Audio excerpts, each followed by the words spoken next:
Hello friends, एक तरफ कल डीपीआईआईटी के सेक्रेटरी ने सारे मार्केट प्लेसेस को कहा कि भाई अब वो इंडिया में इन्वेंट्री लेवल पे कतई काम नहीं करेंगे। वो इंडिया में जो थर्ड पार्टी सप्लायर्स है उनके आइटम्स को लिस्ट कराएंगे, मींस थर्ड पार्टी सेलर्स उनके मार्केट प्लेसेस पे जाएंगे और वो फ्री होकर के फेयर तरीके से अपने प्रोडक्ट्स वहां पे सेल करेंगे, चाहे वो एमएसएमई हो या बड़े सेलर हो या कोई स्टार्टअप हो।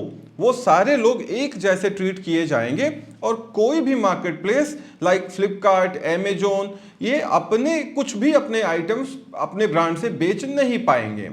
दूसरी तरफ आपने देखा ही होगा कि मार्केट प्लेसेस का हाल ये हो चुका है कि मार्केट प्लेसेस ये भूल चुके हैं कि वो इंडिया में सिर्फ और सिर्फ कमीशन लेने के लिए काम कर रहे हैं। उनका फोकस ये है कि कमीशन तो प्रोडक्ट बिकने के बाद आप उनको दे ही रहे हैं, उसके अलावा वो आपसे कितना ज़्यादा अर्न कर रहे हैं इस पे डिपेंड कर रहा है कि आपको विजिबिलिटी मिल रही मार्केट प्लेस पे या विजिबिलिटी नहीं मिल रही है।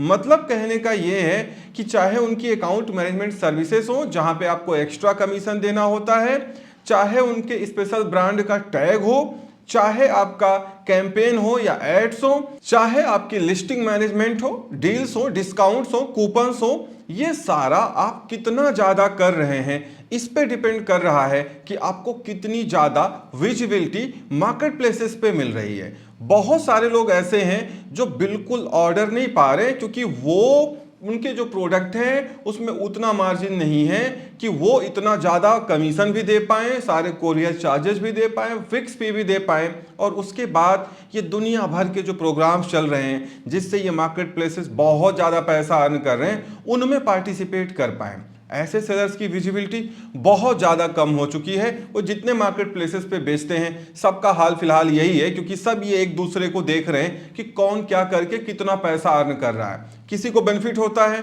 तो दूसरा भी वही काम करने लगता है। तो एक तरफ तो डीपीआईआईटी ये कह रहा है कि आप फेयर गेम करेंगे इंडिया में और सिर्फ आप सप्लायर्स का जो प्रोडक्ट है उसको बेचेंगे और कमीशन लेंगे। दूसरी तरफ ये मार्केट प्लेसेस ये देख रहे हैं कि कमीशन के अलावा हम इन सेलर्स से कितने एक्स्ट्रा पैसे अर्न कर सकते हैं। इसके बीच में कौन फंस रहा है? इसके बीच में इंडिपेंडेंट सेलर्स फंस जा रहे हैं और जिनकी सेल आ रही है, जिनको रोज 1000-2000 ऑर्डर मिल रहे हैं, आप ये मत समझो कि वो बहुत प्रॉफिट में जा रहे हैं। उनकी भी हालत बहुत खराब है क्योंकि जब वो अपने मार्जिन को कैलकुलेट करने बैठते हैं या प्रॉफिट को कैलकुलेट करने बैठते हैं तो उनको तो ये समझ में आता है कि यार उनका 2% 5% भी सेफ नहीं बच पा रहा है। और जो नॉर्मल सेलर हैं, जो छोटे मोटे सेलर हैं, एमएसएमई हैं, उनकी हालत वैसे ही खराब है क्योंकि उनको तो अब सेल्स ही नहीं मिल रही हैं क्योंकि उनकी विजिबिलिटी डाउन हो चुकी है। हाँ, ये हो सकता है कि कुछ कैटेगरीज में अभी ये एप्लीकेबल नहीं हो क्योंकि ये मार्केट प्लेसेस बहुत होशियार हैं। जिन कैटेगरीज में इनका बैकअप नहीं है या इनके जो खुद के एफिलिएट सेलर्स हैं उनके पास उस कैटेगरी के प्रोडक्ट कम हैं, वहां पे ये सेलर्स को जल्दी टच नहीं कर रहे हैं। लेकिन जिन कैटेगरीज में इनके एफिलिएट सेलर्स का बैकअप है जो कि खुद सब कुछ बेच रहे हैं, इंडिपेंडेंट सेलर्स का नाटक कर रहे हैं, तो वहां पे क्या है कि ये रिस्ट्रिक्शंस बहुत ज्यादा लगा रहे हैं, विजिबिलिटी में बहुत ज्यादा हेर फेर हो रही है। फ्लिपकार्ट की आप बात कर लीजिए। फ्लिपकार्ट अभी क्या है कि पहले ये इंडिया बेस्ड मार्केट प्लेस था, अब ये यूएस बेस्ड है क्योंकि ये पूरा वॉलमार्ट के कंट्रोल में जा चुका है। आपने देखा होगा कि बहुत सारे इनके अकाउंट मैनेजमेंट के प्रोग्राम चलते रहते हैं। उसके साथ ही साथ फ्लिपकार्ट ने एक अजीबोगरीब रूल निकाल दिया है कि जितने पैकेजिंग मटेरियल है वो आपको सब वेंडर्स की लिस्ट दे रहे हैं, आपको उन्हीं से परचेज करना है। मतलब ये कुछ ऐसा ही हो रहा है अब जैसे स्कूल कॉलेज करते हैं कि ड्रेस भी जो वो बताएंगे आपको वहीं से लेनी है अपने बच्चे की, और स्टेशनरी या बुक्स भी वहीं से लेनी है। क्यों? क्योंकि वो बैक डोर से उनको कमीशन जा रहा है। यही हाल आप फ्लिपकार्ट पे देख लीजिए कि जितना आपका पैकेजिंग मटेरियल्स है, टेप है, कॉर्रुगेटेड बॉक्सेस हैं, वो सारे आपको अब जो फ्लिपकार्ट ऑथराइज्ड वेंडर्स हैं जो इनको कमीशन खिला रहे होंगे आपको वहां से लेना है। आप खुद फ्री होकर नहीं ले सकते। भले ही जो ये क्वालिटी दे रहे हैं वो बेकार क्वालिटी है और आप उससे अच्छी क्वालिटी का शिपिंग लेवल यूज कर रहे हैं, बट लेना अब आपको उन्हीं से है। क्यों? क्योंकि उससे इनकी कमाई ज्यादा होगी। साथ ही साथ ये दुनिया भर के जो प्रोग्राम चला रहे हैं कि रोज अगर आप इनके ईमेल्स या व्हाट्सएप को पढ़ेंगे तो आप परेशान हो जाएं कि यार हम बिजनेस करें कि ये दुनिया भर के प्रोग्राम में इनरोल करें। क्यों? क्योंकि इनको सेलर से ज्यादा पैसे अर्न करने हैं। यही हाल फिलहाल सारे मार्केट प्लेसेस का बना हुआ है। बीच में कौन आया? इंडिपेंडेंट सेलर आया, क्योंकि उसको जिसकी सेल आ रही है उसका कुछ बच नहीं रहा, जिसकी सेल ही नहीं आ रही है उसका तो बचना भूल ही जाइए आप। तो इंडिपेंडेंट सेलर्स परेशान हैं।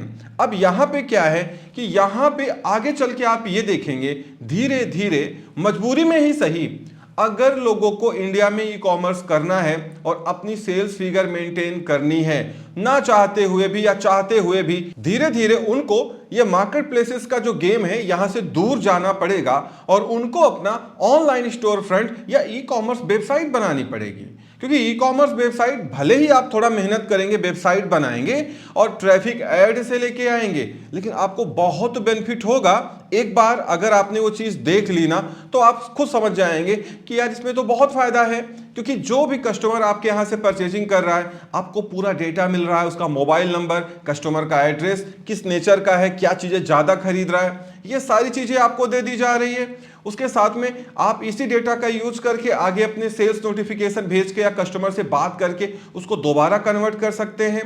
साथ ही साथ आप फ्री हैं कि आप कितना ट्रैफिक ऐड से लेके आएंगे, जितना पैसा आप इन तरह तरह के प्रोग्राम्स में बर्न कर रहे हैं या कैंपेन्स, डील्स, ऐड चला रहे हैं, उससे उतना ही पैसा अगर आप वेबसाइट का ऐड चलाएंगे और आप गूगल, यूट्यूब, फेसबुक, इंस्टाग्राम पे ऐड चलाएंगे तो आप ज्यादा ट्रैफिक लेके आ पाएंगे अपनी वेबसाइट पे और अच्छा कर पाएंगे।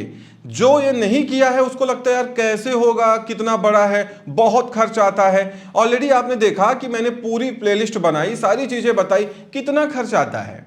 एक साल का 2500, 2000, 3000, 4000 ही तो है अगर आप एक नॉर्मल सेलर हो। अब आप बहुत बड़ी होस्टिंग ले रहे हो जहां पे हजारों लाखों लोग पर डे आ रहे हैं तो थोड़ा ज्यादा खर्च हो जाएगा आपका। कहने का मतलब यह है कि करना तो पड़ेगा ही, मेहनत तो आपको करनी पड़ेगी, आपको वेबसाइट बनानी पड़ेगी, एड्स लेके, ट्रैफिक लेके आना पड़ेगा, उनको कन्वर्ट करना है, उन पे बेचना है। क्योंकि अब ऐसा तो है नहीं कि स्लीप एंड अर्न बिजनेस है ई कॉमर्स इंडिया में। अब इंडिया में ऐसा ई कॉमर्स का बिजनेस नहीं रहा।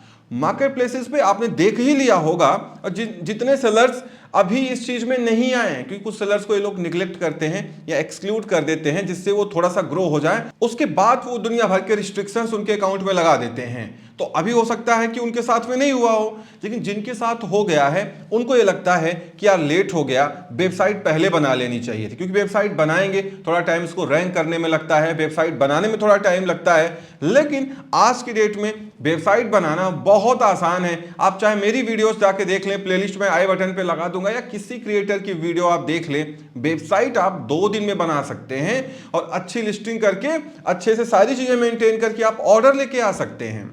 क्योंकि जब आप ये चीज करेंगे और अच्छे से करेंगे, मेहनत करके करेंगे, तो आपको इसका रिजल्ट जरूर मिलेगा। थोड़ा टाइम लग सकता है क्योंकि आपकी अपनी वेबसाइट है, आपका अपना ब्रांड है, शायद पहले कोई जानता नहीं इंडिया में, लेकिन जैसे जैसे आप सोशल मीडिया पे ऐड चलाएंगे आप देखेंगे धीरे धीरे ट्रैफिक आएगा और लोग आपको जानने लगेंगे, आपके ब्रांड को जानने लगेंगे। ठीक है ना? तो ये आपको करना पड़ेगा। अदरवाइज मार्केट प्लेसेस पे क्या है कि ये प्रॉफिटेबिलिटी देख रहे हैं कि हम कितना पैसा सेलर से कमा रहे हैं। क्योंकि जितने भी मार्केट प्लेसेस हैं, आप फ्लिपकार्ट देख लो, अमेजोन देख लो, कैंपेन में इनका मतलब ये है कि आप जितनी सेल लेके आ रहे हो 10 से 15% आपको उसमें कैंपेन एड्स में खर्च करना पड़ेगा। अगर आप उतना एड्स में खर्च नहीं कर रहे हैं तो आपने देखा होगा डे बाय डे आपकी सेल्स कम हो सकती है, आपकी विजिबिलिटी कम हो सकती है, क्योंकि इन कंपनीज को कैंपेन या एड से डायरेक्ट फायदा पहुंचता है। तो ये कोशिश करते हैं कि किसी भी तरीके से सेलर्स को मजबूर करो कि वो कैंपेन चलाए, एड्स चलाए, जिससे ये पैसे, ये कंपनीज के पास ये सारे पैसे जाएं। नॉर्मल ऑर्गेनिक सेल्स तो बहुत कम हो चुकी है, क्योंकि जो टॉप प्लेसमेंट है वो इन्हीं के जो एफिलिएट सेलर्स हैं उन्हीं को मिल रहा है। क्योंकि गवर्नमेंट ने कहा है ना कि वो जो है अब ये जितने भी मार्केट प्लेसेस हैं वो खुद कुछ नहीं बेच पाएंगे। तो मार्केट प्लेसेस ने क्या किया, प्रॉपर सेटिंग कर ली, एक सो कॉल्ड इंडिपेंडेंट सेलर को ले लिया और उनको अपना सारा माल दे दिया और कहने को कह दिया कि हाँ हमने ये कंपनी इनको बेच दी, या ये हमने बंद करके ये सामान इनको दे दिया। अब वो बेच रहे हैं एज एन इंडिपेंडेंट सेलर। लेकिन आपको मालूम है इसमें क्या कहानी है और वो कैसे इंडिपेंडेंट सेलर है। वो एफिलिएट सेलर है जिनमें बैक डोर से कुछ ना कुछ अपना सिस्टम बना हुआ है और वो आराम से बेच रहे हैं। उनके प्रोडक्ट्स को टॉप प्लेसमेंट मिल रहा है, टॉप विजिबिलिटी मिल रही है, और आपको जान के हैरानी होगी उनका कमीशन स्ट्रक्चर भी आपसे कम रहता है। तो आप उनसे कहां कंपटीशन करने वाले? आप दे रहे हो 18%, 19%, वो दे रहे हैं 9%, 10%। कहां मुकाबला होगा आपका उनसे? नहीं हो पाएगा। इसीलिए मार्केट प्लेसेस पे आपने देखा होगा पिछले 6 महीनों 1 सालों में विजिबिलिटी लगातार कम होती जा रही है। इधर डीपीआईआईटी क्या है, कोशिश कर रहा है कि हम इस तरीके का प्लान लेके आए या सिस्टम या मैकेनिज्म इंडिया में डेवलप कर लें कि हमारा इंडिया टॉप 25 जो कंट्रीज हैं वर्ल्ड में चीपेस्ट कोरियर या चीपेस्ट शिपिंग सर्विस ऑफर करने की उसमें आ जाए। क्योंकि अभी इंडिया में अगर आप ई कॉमर्स करते हैं तो आपको आइटम्स को शिप करने का जो चार्ज है वो ज्यादा लगता है बाकी देशों के कंपैरिजन में। तो अब यहाँ इंडिया में भी मैकेनिज्म बनाई जा रही, सिस्टम बनाया जा रहा है जिससे आगे चल के धीरे धीरे जो कोरियर चार्जेस हैं वो कम हो जाए और इंडिया भी टॉप 25 कंट्रीज में आ जाए जहां पे कोरियर सस्ता होता है। कोशिश जारी है, लेकिन अगर आपको ई कॉमर्स में सस्टेन करना है, आगे चलना है, ब्रांड वैल्यू बनानी है, लोग आपके ब्रांड को जाने, अच्छी सेल करना है, तो याद रखिएगा ये जितनी बातें मैंने बताई हैं ये मार्केट प्लेसेस पे अचीव कर पाना बहुत मुश्किल हो चुका है। ये आप तभी कर सकते हैं जब आपका कोई ई कॉमर्स वेबसाइट हो और स्टोर फ्रंट हो तो आप कर सकते हैं। हाँ, जाहिर सी बात है ई कॉमर्स वेबसाइट आपको बनानी पड़ेगी, 1-2 दिन आप मेहनत कर लेंगे बन जाएगी। नहीं मेहनत करना चाहते किसी से बनवा लेंगे आप, उसमें आपको ज्यादा पैसे देने पड़ेंगे क्योंकि आपको वेबसाइट बिल्डिंग चार्ज भी देना पड़ेगा। लेकिन अगर आप मल्टीमीडिया मोबाइल चलाते हैं तो चाहे मेरी वीडियोज हो या बहुत सारे क्रिएटर्स है बड़ी अच्छी वीडियोज बनाते हैं, आप देख करके ये सारा काम कर सकते हैं। क्योंकि मार्केट प्लेसेस पे अब डिपेंड रहना मतलब टाइम वेस्टिंग है, क्योंकि ईयर बाई ईयर आपका सेल भी कम हो रहा है, प्रॉफिट भी कम हो रहा है, और जितने लोगों की सेल ऊपर भी जा रही है उनका प्रॉफिट और कम हो जा रहा है क्योंकि सेल उन्हीं की ऊपर जा रही है जो पैसा बहुत ज्यादा कैंपेन में बर्न कर रहे हैं, बहुत ज्यादा लो सेल प्राइस कर रहे हैं। साथ ही साथ वो जितना अकाउंट मैनेजमेंट एसपीएन ये प्रोग्राम चलते रहते हैं उनमें भी पार्टिसिपेट करके एक्स्ट्रा कमीशन दे रहे हैं, उनकी थोड़ी बहुत सेल तो आ रही है, लेकिन अल्टीमेटली जब वो प्रॉफिट कैलकुलेट करने बैठते हैं तो उनका कुछ भी नहीं बच रहा होता है। तो ऐसी सेल लाने का भी कोई फायदा नहीं निकलता है। इसीलिए आप आगे चल के देखेंगे इंडिपेंडेंट सेलर्स अगर वो ई कॉमर्स में हैं तो तभी रह पाएंगे जब उनके पास अपनी ई कॉमर्स वेबसाइट होगी और वो उस पर ट्रैफिक ला रहे होंगे, उन पे सेल कर रहे होंगे। मार्केट प्लेसेस पे जो डिपेंडेंट है पिछले कुछ सालों में, पिछले कुछ महीनों में, उनकी हालत आपने भी देख ली होगी। अगर आप भी एक ई कॉमर्स सेलर होंगे तो आपने भी ये चीज खुद फील की होगी, नहीं फील किया है तो आप आगे फील कर सकते हैं। इसीलिए आप इन पे ज्यादा डिपेंडेंट ना होइए, कोशिश करिए वेबसाइट बनाइए या स्टोर फ्रंट बनाइए, मेहनत करिए क्योंकि अब आपको मेहनत करनी पड़ेगी, और अच्छे प्रोडक्ट को लिस्ट करिए अपनी वेबसाइट पे, सोशल मीडिया पे ऐड चलाइए और मनचाहा ट्रैफिक लेके आइए, उनको कन्वर्ट करिए, सीओडी ऑफर करिए, आपको ज्यादा बेनिफिट मिलेगा। बशर्ते आपको मेहनत तो करनी ही पड़ेगी। इस वीडियो में इतना ही, उम्मीद करता हूं वीडियो पसंद आई होगी। Thank you so much for watching.